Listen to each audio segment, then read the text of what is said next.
Welcome to Sentinel Tell Show. My name is Dr. Doskaya, and it's a pleasure to be with you here again. Today, I have someone that I really admire.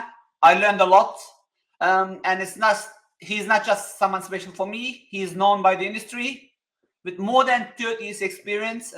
Hassan Al-Qadri. I can talk all day about him. I'm not going to do that. Let me introduce you. I did introduce him to you. Let me invite him to the stage so he can tell who he is, what he does.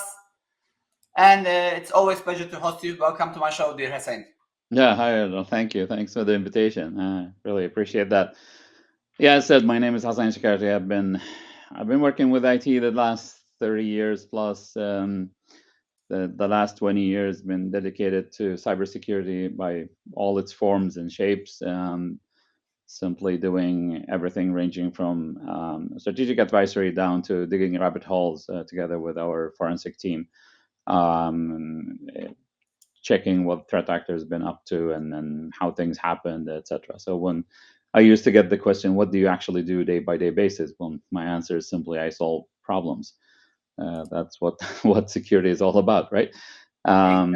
Different sets of problems, different sets of challenges, and we need to find suitable solutions that works for the moment, but also we need to have the long-term type of solutions as well to cover that.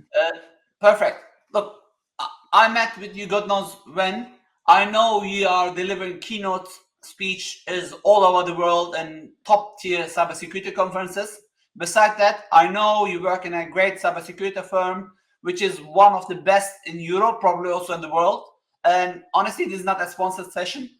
I also know you do lots of advisory work besides your hands-on forensics, penetration testing, ethical hacking, bug hunting, and so on. But based on your experience, as someone who travels the world, what is the top 2-3 risks that we CISOs typically overlook?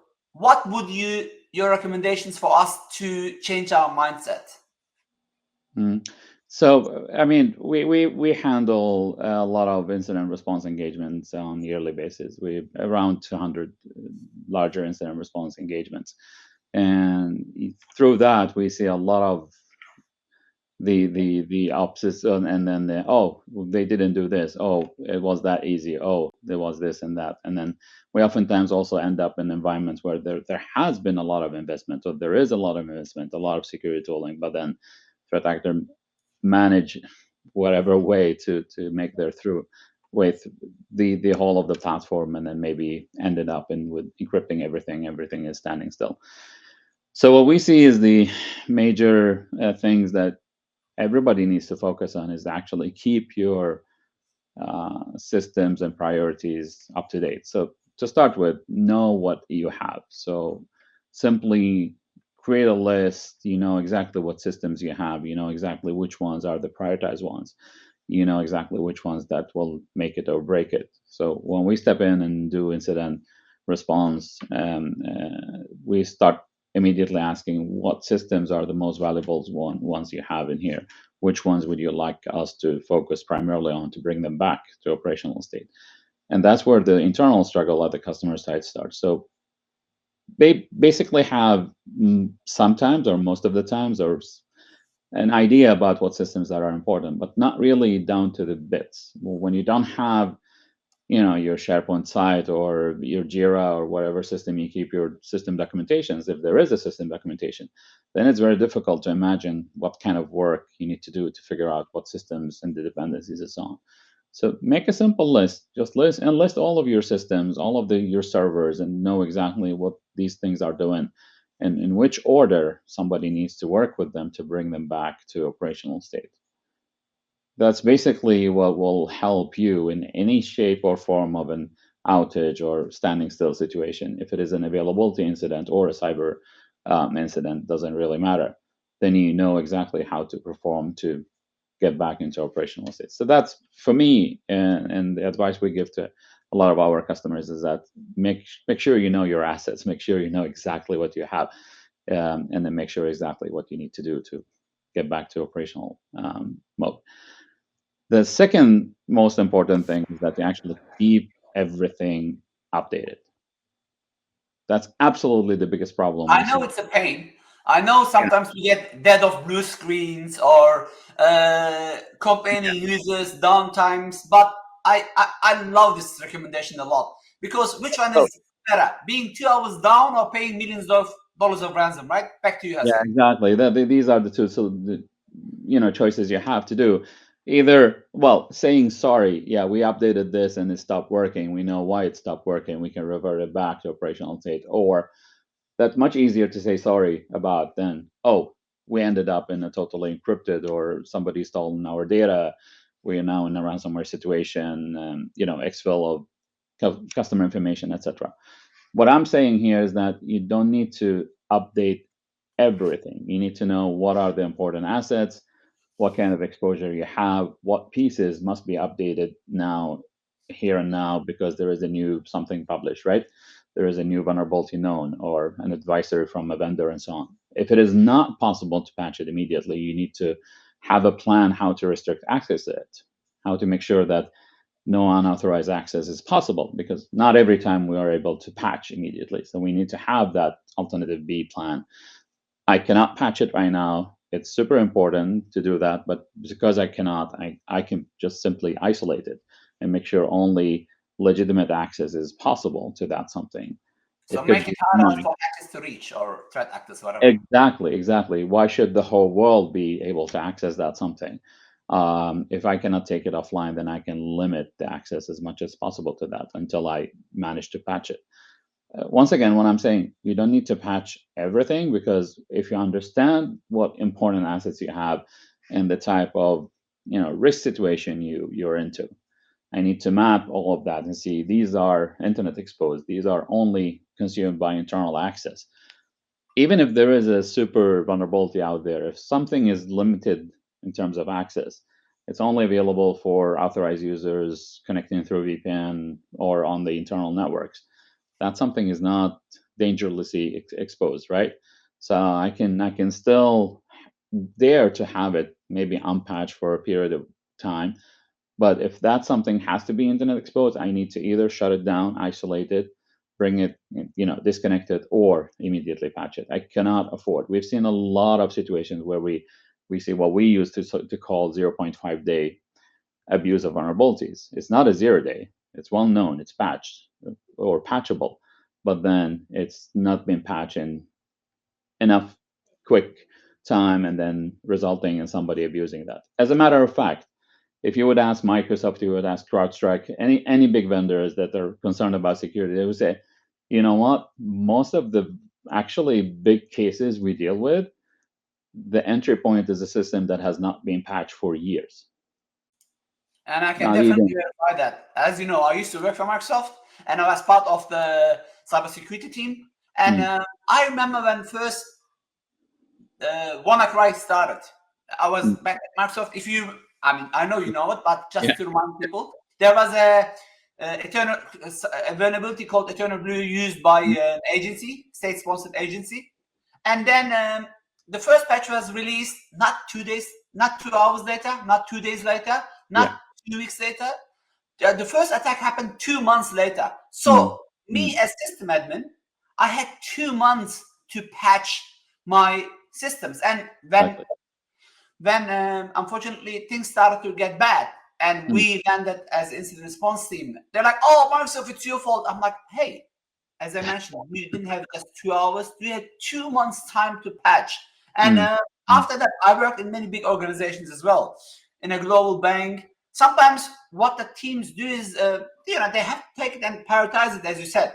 It's yeah. like I might have unlimited budget, but when I want to buy a car, I don't go to the car yard and buy all the cars. I buy as much as I need at the time, and then go accordingly. Right? Comes the same Exactly. thing. Exactly. From what I understand, what you recommend is look at your blind spots. Know your blind spots. You cannot protect what you don't know. So Exactly. few days ago, I was chatting with a CTO in a huge cybersecurity in a Mm-hmm. huge firm, and he asked me, like, Ardal, how do you convince me to to to on something. I'm like, yo, he said, I have no clue of cybersecurity. I'm like, Mhm. if you don't know, just imagine you're a security guard, just a physical security guard. If you don't know how many doors are there, if you don't know how many windows are there, if you don't know how many people usually comes in and out, if you don't know the baseline, you cannot protect it. And this is exactly what you said. So thank you, Sen. I really appreciate Well, it. I still have one thing Please, please, please. that on top of, you know, your priorities, you know, your assets, right? The most important ones should be protected first and foremost. And then you know that you need to protect them by all means of, protection is also a must have, but also making sure that they're up to date and so on. But then also you will need to really put an effort into monitoring your systems, because Oh, yeah. Keep an eye on it. protection only is not enough. We all gonna make that slip. We all gonna make that configuration something where we end up in an endangered system, misconfigured or something like that. It doesn't need to be like a vulnerability that is because of a lack of a patch. So we always need to keep an eye. There will always be an emerging something, a new way for somebody to break in. With having 24/7 vulnerability on your system, regardless how you do it, with EDR or with NDR or with whatever tool you put in it, you need to have somebody looking at that tool and then reacting on, doing a proper response on the alerts that pops up, doing threat uh, uh, hunting, analysis, etc. So with these three components, you know your priorities, you make sure everything is up to date and patched and well prepared for an attack. It's not a matter that an attack might, or if an attack will occur, it's more when is the attack going to occur, and I then when remember you stick your stickers away in your speeches. That stickers, remember? exactly. There are the two type of people, whatever. There are a lot of these kind of those who know, those who doesn't know that they have been attacked yet, Exactly. or hacked or breached. So one thing, something happened, you want to be as early as possible on it, and want to be as early as possible disarming that something. Because if we can do that in an early stage, then we limit the effect on our systems, and we're still in good shape and control of the possible result of that risk. Perfect. Mhm. Look, you brought another question into my mind. Now I know my blind spots, but you mentioned so many products without product name, like EDR, Mhm. NDR, forensic team, and then one thing probably I should add to what you said is probably you didn't say because you work in a firm like that. Mhm. I, as a CISO, I should also know when thing happens, who to call, right? That's Like right. TrueSec, for example. I know we are not talking about brands here, but I know when I am in need, I'm going to call TrueSec and they have the incident response team ready. This could be another company example. This is also important. Any partner of your choice for that. Exactly. Any I partner think of it's your choice. also on the list, right? Yeah. Well, regardless how much knowledge we have, we're going to be very knowledgeable about our systems. Hopefully, that will be the case. But anything outside of that, we need to cope with the situation where there will be new things surfacing, there will be new methodologies out there will be new TTPs by threat actors. If we are so very well involved in our systems, all our time will be taken by that. And then we need to rely, because in the case of a situation like we got a breach, a major breach or something like that, you will have a different stress level. You will have a totally different situation you've never experienced. Most probably, none of you would have experienced that before, unless you have been with a major ransomware incident or something like that. So that's a very, very special situation, and you will really need to bring in somebody who's not part. I used to say, bring in somebody that doesn't have feeling for your systems, doesn't have emotions. There is no connection. Somebody who can just look at it and see, okay, what can we do with this estate? How can we deal with the situation right now? You will have a lot of emotions involved with your Oh, systems. yeah. I mean, I saw Fortune companies, Fortune 10 Mm, companies struggling. I saw small organizations shutting down forever. yeah. But this comes back to my previous point, like all this product plus now you're not going to come for free. As a CISO, I struggle usually to get some budget. Mm, So the question here is, while we CISO struggle to get budget or we have a limited budget, what would you recommend to us on investment over the next 12 to 24 months? I know this is going to come back to what mm, you said, know your assets. Um, Exactly. I know Hassan very well, but I'm just gonna be a host, not a CISO, Mm, and I really want to hear from you. How can I utilize my budget? Because I remember, I think you told me this 15 or 20 years ago, and mm, now everybody says it. I want to give the credit to you. Security is not a product; it's a process. exactly. You might have 500 products, but if you don't have the right process, that you're gonna get hacked. I remember, and by the way, for the ones who doesn't know, Hussein and Marcus hacked me hacked me live on stage in front of 3,000 people. It's live on my YouTube or Microsoft Ignite. We had 2 to 3,000 people paid, and they hacked me live on the stage. So someone who experienced that before, how can I utilize my budget as a So, CISO or so the, prioritize my budget? yeah, it's a very good question. So the easiest way you can do this is actually have a discussion with your organization. Say, what if we cannot continue produce or do the things we are supposed to do? What would the cost for that be? How much money are we going to be bleeding or losing per hour, per minute, per day? Regardless what type of time frame you will, because that will give you an indication about what kind of budget you would probably need, what kind of investment you can Based justify. on IBM threat report, it's $4.8 million, right? So Mm, just mm. sorry, I squeezed in, but Sure, sure. I know this is for large enterprises, but Mm, just to give you an indication, IBM says it's $4.8 million per incident, yeah, roughly. Please continue, yeah, say. yeah. So our experience when we step into an incident, unless we're talking about, if we're talking about business email compromise, which is a lightweight kind of incident, that per se will consume maybe a couple or 3 days of investigation and then wrapping up things, etc. If you're going to do a really good deeply go in investigation.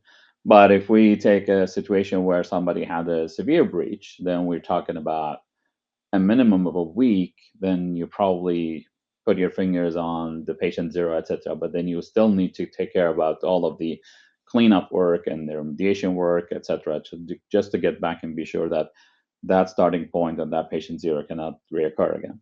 So between a minimum of a week up to several months, that's what our experience is.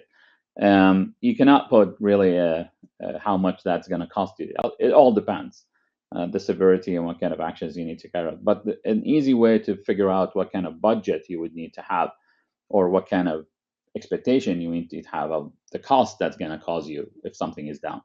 Just look at what you're producing. Look at what is your income in that organization, and then try to use that information as kind of a leveling for if we are standing still, this is how much we're going to lose per time unit.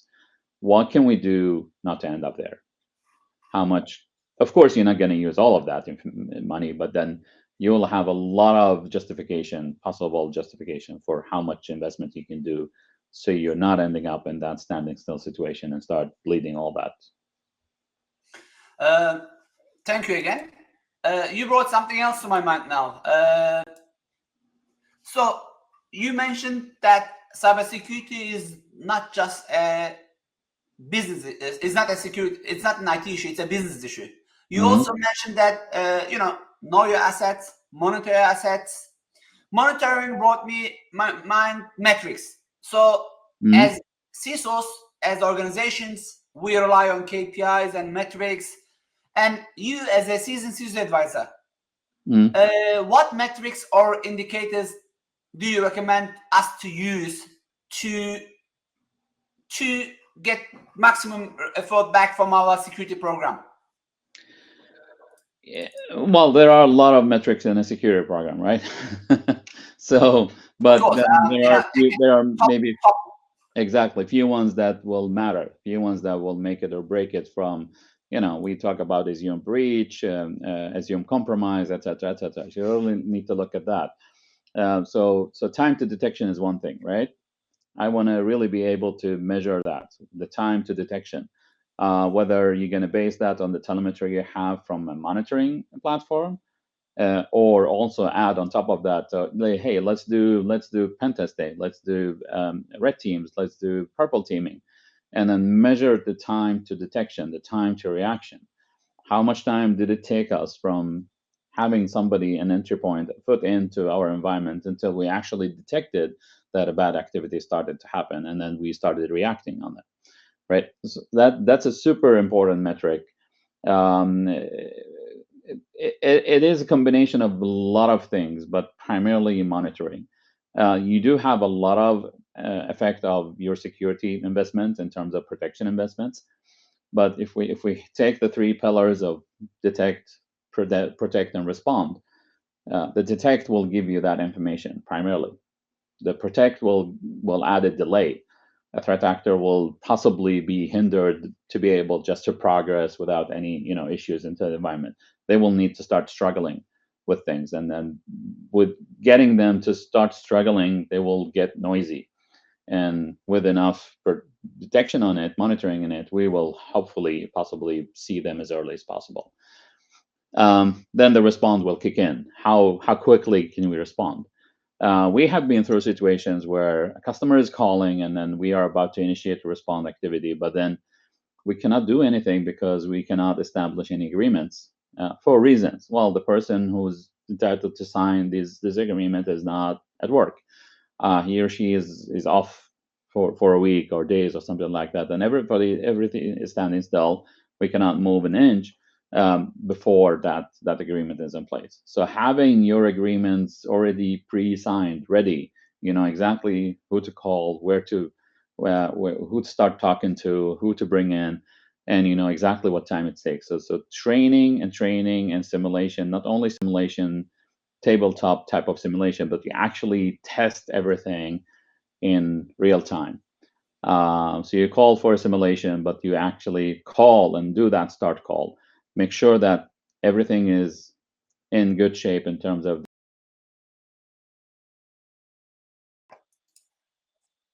bringing people on site. Just please repeat what you said. We lost you for 3 seconds. If you can please Oh, repeat sorry. what you. Yeah. So what I was probably the last part is that training is a critical. That's a super Yeah. critical piece in it. So we need actually we set up all the this is our process. This is how we should behave. These are our partners, etc., etc. But we need to actually test that actually works. So call for a simulation session where you actually call and do the initial call. Involve the different people in your organization, different levels, up to upper management, if that's the kind of simulation you're doing. So you know that you can reach out to people, you can find people, you can find those people who are important to sign an additional something on an agreement or something like that. And also give access, either bring in people on site. How much time does that take? Or give access. How much time does that take? Because that will define your response capability. So your detection capability must be measured. Protection is something that's a long term, but the response capability must also be, because you would need to deal with the situation and be able to push enough actions to terminate, stop what was going on, and then start over in a good state again.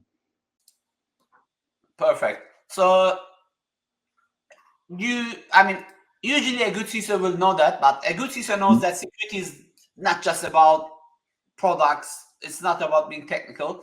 A CISO now has to understand the business. Otherwise, he or she cannot calculate what's happening. So we have to be now business leaders. And from what I understand, you're trying to tell us that security should be part of our culture. That's right. Definitely.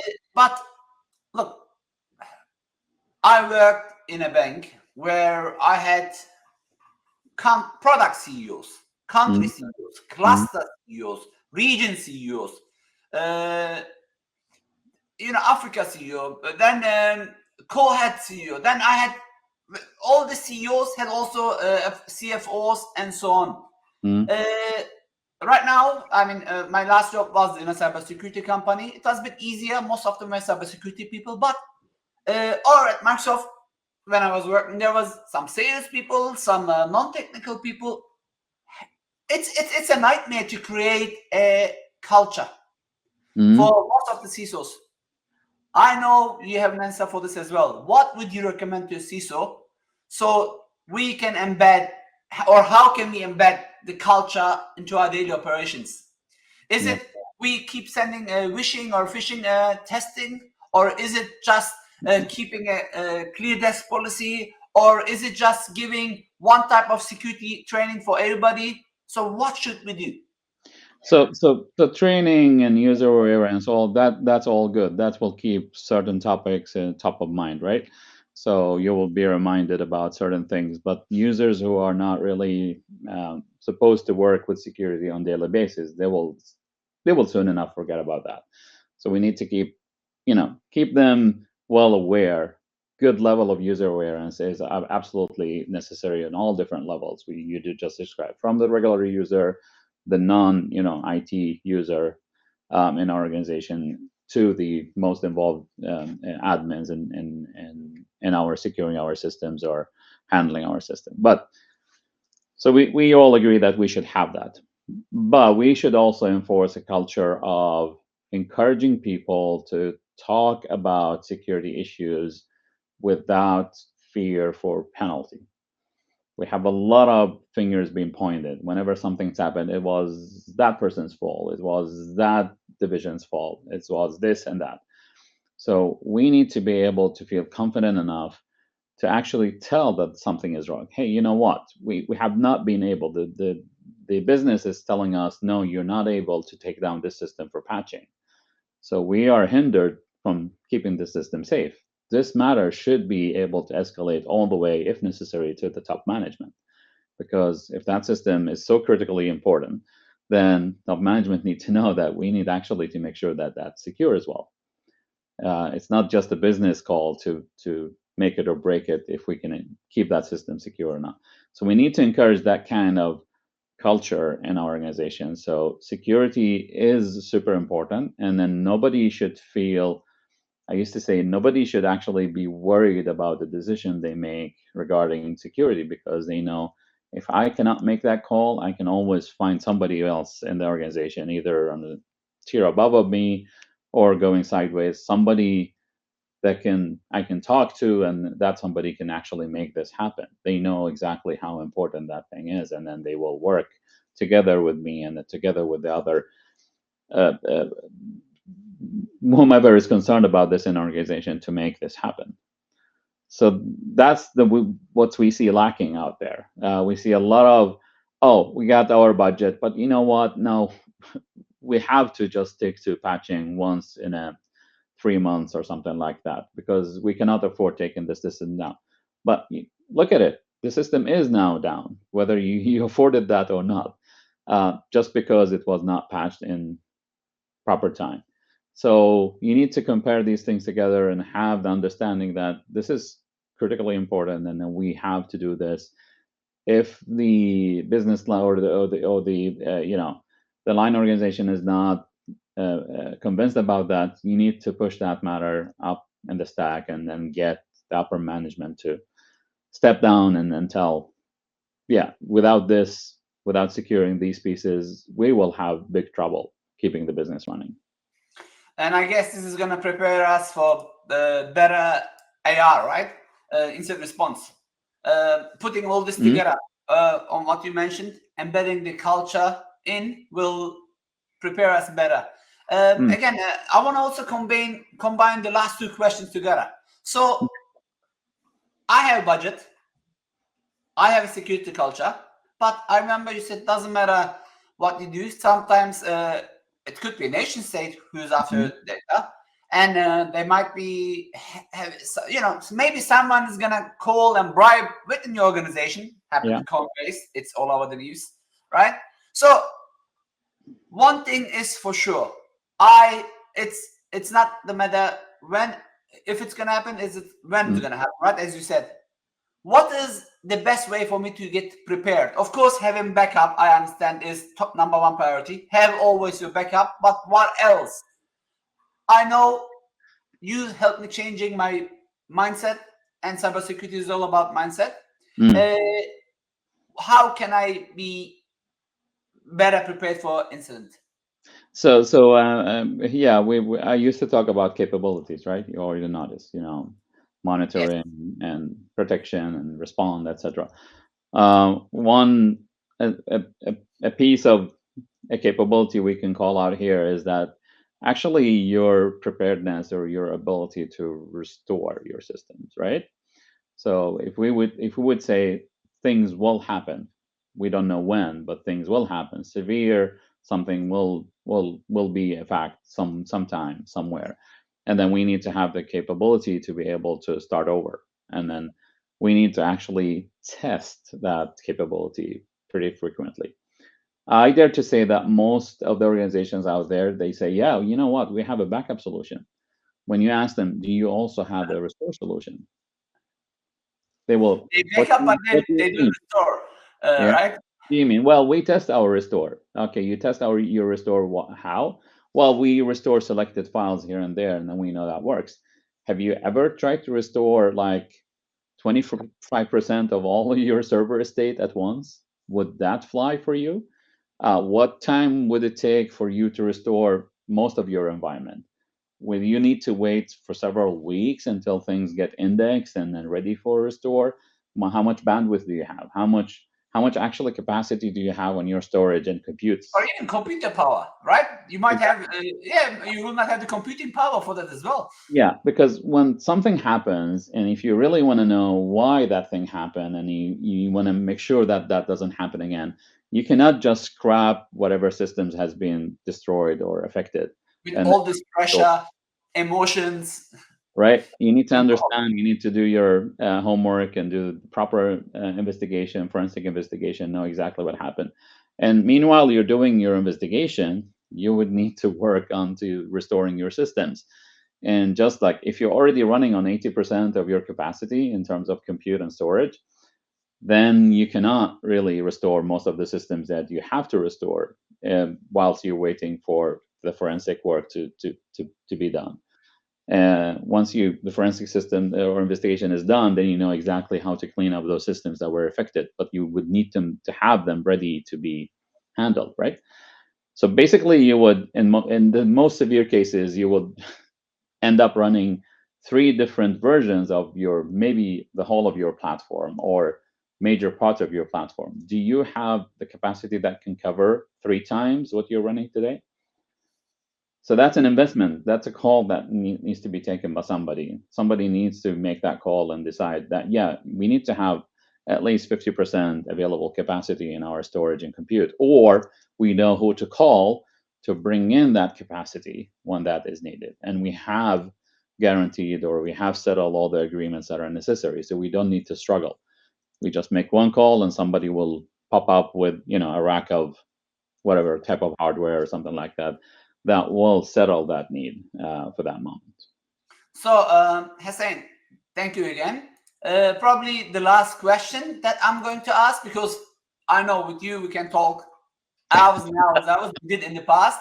Yeah.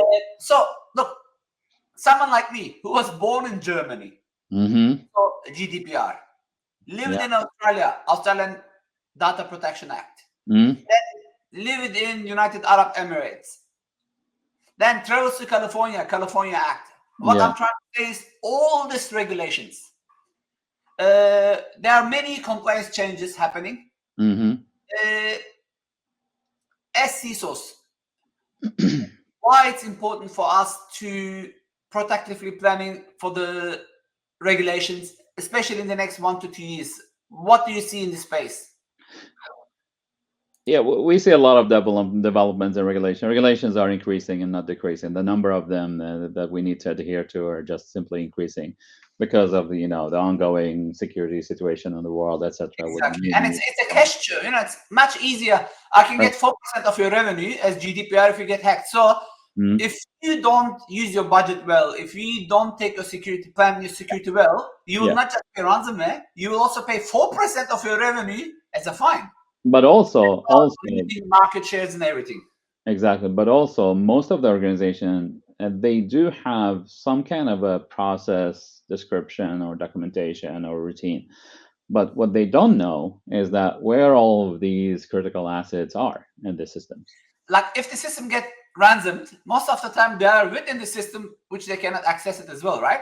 That's true. And then they start an investigation, or let's say the system has been accessed by unauthorized somebody, right? And then they copied files or something like that. That's when they will start the journey to understand, oh, what did these files include? The homework should be done, that should have been done, is that, yeah, you know what, on that server we know that we have critical information about our employees or customers or our whatever that is, that could be like under certain requirements of certain compliance, etc., or framework. So our experience is that when something bad happens, when an incident occurs, that's when the system starts thinking about, oh, anybody knows what kind of sensitive information we have on that file server that the threat actor actually copied like 2 terabyte of data from, or something like that. That's when they start investigating what was there. So we need to be proactive in that matter. We need to know what we have. And then in a lot of cases, we also encounter that we see servers with gigantic amount of information that is actually just there because it's been there for ages. No cleanup, no archival, no filtering, no nothing has been occurred. And then once they were hit badly by a threat actor, then we should probably have been doing an archival here. We should probably be removing some of these things out of a production server because we have not touched these things in 10 years. Why should they remain on that server? So that's a priority that needs to be done. At least we know what kind of information goes where in our platform, and then work in accordance with the different regulations and requirements to deal with that. So that information is moved away from being able to access by a regular user or anybody in the organization if that's not necessary. Um, that reminded me a saying from Confucius: "A healthy man wants thousand things, and a Mhm. sick man wants one thing, which is health." Yeah, Uh, a healthy system admin or CISO wants budget for 1,000 things, but hmm once they get hacked, they want one thing to get out of it as soon as possible. exactly. And it's funny. It's funny. I mean, when we are in there doing a response engagement, then uh, You said, all and of all of the things, all of the project that has been postponed into future because somebody thought, no, this is the business one. We can enforce, MFA for critical systems. We can enforce admin credential segmentation. We can enforce network segmentation. Nobody is saying anything about that because now they know why they ended up here, right? And that's exactly. that's too late. You need to put together your priorities, know what you have, know your assets, know where critical information resides, etc., and then know what's going on your systems, and make sure that you have monitoring and also enough capability to protect and respond. So one thing is for sure, I don't care as a CISO if you have a budget or not. All right, That was, we both of us were for one yeah, second. that was a Can you blackout. hear me? Yeah, Yes. yeah, but we're back. So one thing that we have to do is have incident response plan, and I would like to thank you again. I have a book on this, which is a bestseller on Amazon: Incident Response for Business Continuity and Incident Response in the Age of Cloud. So I'm gonna put a QR code at the end. People can go and download the ebook for free. Hussein and Marcus, his CEO or his friend for God knows how many Yeah. years, his business partner, they contributed my book as well. So we're gonna give it free away for everybody. The QR code should be somewhere here. If not, under the comments, go and download it. Hussein, the aim was to keep this short so people can listen in their lunchtime. But knowing you and I, we can go days and days. Yeah, Then we let's can get go to on. other something. Is there anything that you want to recommend the CISO community? Uh, well, monitoring. I cannot emphasize how important monitoring is. We know for sure. We know that monitored systems, properly monitored systems, somebody is on the alerts and handling them and responding to them properly and quickly. You will not never end up in a severe situation. You will never end up in a situation where business critical systems are affected severely. Perfect. Thank you very much. It's always a pleasure, and I'm not, I usually tell this to all my guests, but with you, from deep of my heart, it's, Yeah. I mean, with all of them, of course, but you are not just, you are a mentor for me. You are a good friend of mine. I call you brother as well. And I know it's late for you in Sweden. I am here in New York. Thank you for taking the It's time mutual. for the community. I really appreciate it. And thank you. Me too. Thank you for the invitation. And then it's mutual, though. It's yeah. Thank you, dear Hussein. Thank you. With this, we came to the end of one more show. Until the next one, I'm looking forward to see all of you in the show, and thank you very much for joining.